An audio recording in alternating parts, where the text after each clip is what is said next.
Et bienvenue dans l'ère de la révolution quantique, où les limites de la science et de la technologie sont constamment repoussées. Dans ce voyage fascinant à travers les méandres de l'informatique du futur, nous allons explorer ensemble les défis colossaux et les promesses incroyables que recèle l'ordinateur quantique. Grâce aux avancées spectaculaires de géants comme Google, avec son ordinateur Sycamore, un rêve impressionnant est en train de devenir réalité. Mais comment en sommes-nous arrivés là? Quels obstacles restent à surmonter pour intégrer cette technologie dans notre quotidien? Accrochez-vous, car nous sommes sur le point de plonger au cœur de l'informatique quantique, un domaine où la science-fiction rencontre la science, vers une révolution quantique, les défis et les promesses de l'informatique du futur. Un ordinateur quantique peut être perçu comme toute machine qui exploite les propriétés quantiques de la matière, telles que la superposition et l'intrication des états quantiques. Des progrès significatifs ont été réalisés depuis les années 1990 dans la construction de petits ordinateurs quantiques et le domaine est en plein essor, bénéficiant d'un soutien financier de nombreuses organisations, entreprises et gouvernements. Cependant, la principale difficulté actuelle réside dans la réalisation physique du qubit, l'élément de base de l'ordinateur quantique. Le phénomène de décohérence, qui entraîne la perte des effets quantiques à long terme, constitue le principal obstacle au développement de l'ordinateur. Bien que de nombreux systèmes, comme les transistors des ordinateurs classiques ou les afficheurs LCD, exploitent déjà des effets quantiques dans leur fonctionnement, ils utilisent des bits classiques au lieu de qubits utilisés en informatique quantique. Et de façon plus spécifique, comment obtient-on vraiment un ordinateur quantique? Effectivement, la fabrication d'un ordinateur quantique représente un défi technologique majeur, bien différent de celle d'un ordinateur conventionnel. Contrairement à un processeur classique qui utilise des transistors et des diodes, un ordinateur quantique manipule des qubits, nécessitant ainsi une toute nouvelle technologie. À ce jour, il n'existe pas de méthode établie pour fabriquer des qubits en superposition d'états 0 et 1 de manière fiable et efficace. Et nous sommes encore au stade expérimental, où chaque avancée est accompagnée de nombreux échecs et de quelques succès significatifs. Avec l'évolution actuelle de la science, l'élaboration de qubits à l'aide de points quantiques représente l'une des approches prometteuses dans la création d'ordinateurs quantiques. Un point quantique consiste essentiellement en un électron piégé dans une cage d'atomes, ce qui nous permet de manipuler ses propriétés quantiques afin qu'il puisse fonctionner comme un qubit. Des laboratoires de pointe tels que ceux de Bell et d'IBM ont développé des techniques avancées qui leur permettent de manipuler des atomes individuellement, ce qui est essentiel pour la fabrication de points quantiques et, par extension, de qubits. Lorsque le point quantique est éclairé par une impulsion laser d'une longueur d'onde et d'une durée spécifique, l'électron est excité vers un état d'énergie supérieur, correspondant à l'état 1 du qubit. Une seconde impulsion laser peut alors induire le retour de l'électron à son état fondamental, correspondant à l'état 0 du qubit. Dans le cas où l'impulsion laser serait suffisamment courte, l'électron peut se retrouver dans une superposition quantique, où il existe simultanément dans les états fondamental et excité. Cela correspond à l'état d'imbrication quantique du qubit, qui est une propriété essentielle pour les calculs quantiques et la réalisation d'opérations logiques complexes. Cependant, malgré ces avancées théoriques prometteuses, la création d'un ordinateur quantique en utilisant cette méthode rencontre encore des difficultés importantes. Ces défis techniques incluent la nécessité de contrôler précisément les impulsions laser, de minimiser les interférences environnementales et de maintenir la cohérence des qubits sur de longues périodes. Ce sont des obstacles qui sont actuellement au cœur des recherches visant à faire progresser la technologie des ordinateurs quantiques. Mais tout n'est pas véritablement perdu. Au-delà des points quantiques, les chercheurs du MIT, IBM et du JPL ont exploré d'autres solutions pour développer des ordinateurs quantiques. Certaines de ces techniques font appel à des molécules ou des atomes individuels, tandis que d'autres exploitent la polarisation de la lumière laser comme support d'information. Cependant, quel que soit le moyen utilisé, le principal défi reste la décohérence des qubits. Parmi les solutions explorées, celle qui semble particulièrement intéressante fait appel à la résonance magnétique nucléaire, la RMN. Cette méthode permet, grâce à l'émission d'ondes radio spécifiques, de détecter les changements de spin des noyaux atomiques. Comment fonctionne un système RMN? Imaginez-vous dans un monde microscopique où des aimants géants créent un champ magnétique super puissant. plus fort que ce qu'on trouve naturellement sur Terre. C'est un peu le décor des appareils de RMN qu'on utilise en physique quantique, un peu comme les machines imposantes qu'on voit dans les hôpitaux.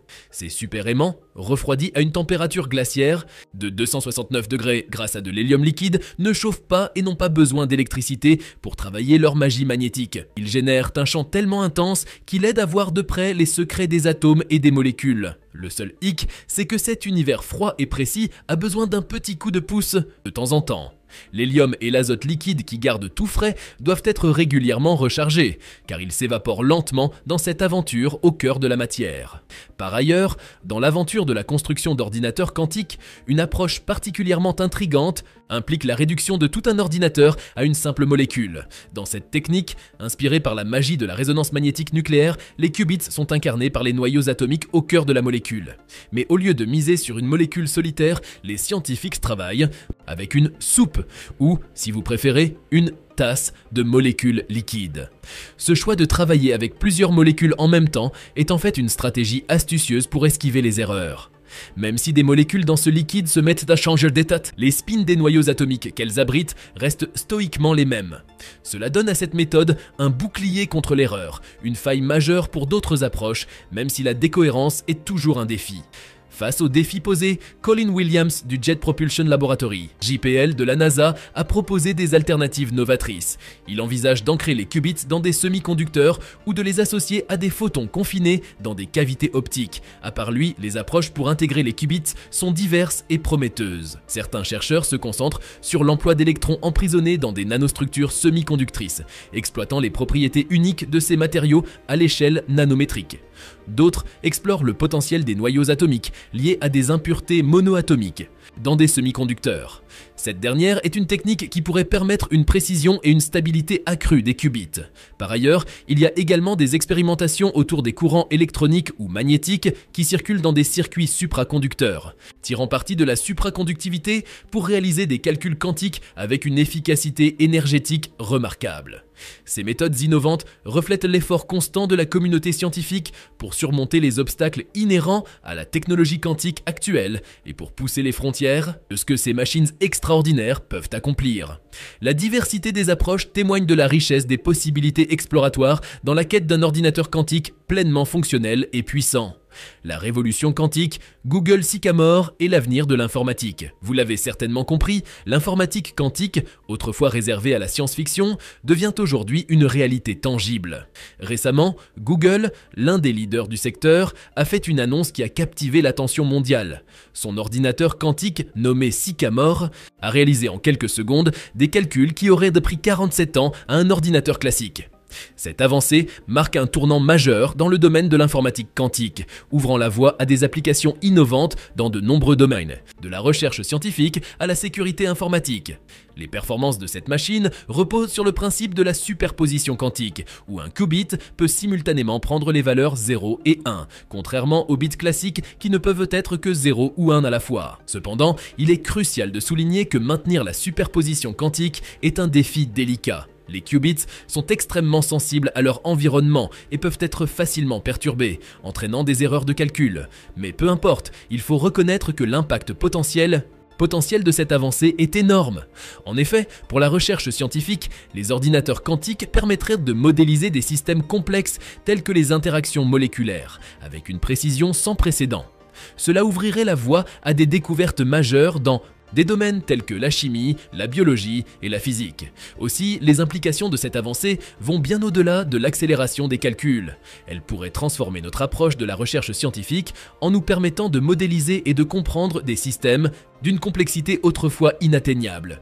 Il est évident qu'associé à l'intelligence artificielle, l'ordinateur quantique va faire naître un enthousiasme considérable. Sécuriser l'avenir, la course contre les menaces quantiques sur la cybersécurité. On le répétera incessamment, l'essor de l'informatique quantique promet de révolutionner notre capacité à résoudre des problèmes complexes, avec des ordinateurs quantiques surpassant largement les performances et la vitesse des systèmes classiques. Cependant, cette avancée technologique soulève également des préoccupations significatives, en particulier dans le domaine de la cybersécurité. Anna Paula Assi, directrice générale d'IBM pour l'Europe, le Moyen-Orient et l'Afrique, a exprimé ses inquiétudes lors du Forum économique mondial de Davos, mettant en garde contre le potentiel disruptif de la technologie quantique sur les systèmes de cryptage actuels.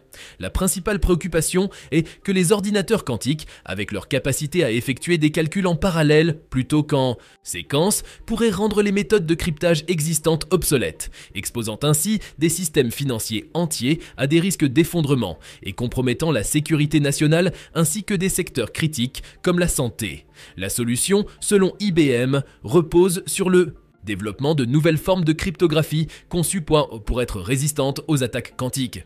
Face à cette menace émergente, l'organisation reconnaît l'importance cruciale pour les gouvernements et les entreprises de se préparer activement. Cet appel à l'action souligne l'urgence de mettre en place des défenses robustes contre les potentiels scénarios catastrophiques que pourrait engendrer une cyberattaque de grande envergure, car la frontière entre fiction et réalité semble s'amincir. Et c'est ainsi que nous touchons à la fin de notre exploration de l'informatique quantique. Nous avons parcouru ensemble les avancées extraordinaires et les défis titanesques qui façonnent l'avenir de cette technologie révolutionnaire. De Google Sycamore aux recherches de pointe sur les qubits et la décohérence, nous sommes témoins d'une véritable révolution qui pourrait redéfinir notre approche de la résolution des problèmes les plus complexes de notre temps. Si vous avez trouvé cette plongée dans l'univers quantique aussi fascinante que nous, n'oubliez pas de montrer votre soutien. Aimez cette vidéo, abonnez-vous pour ne manquer aucune de nos prochaines explorations et partagez vos réflexions ou vos questions dans les commentaires. Ensemble, continuons de pousser les limites de notre compréhension du monde.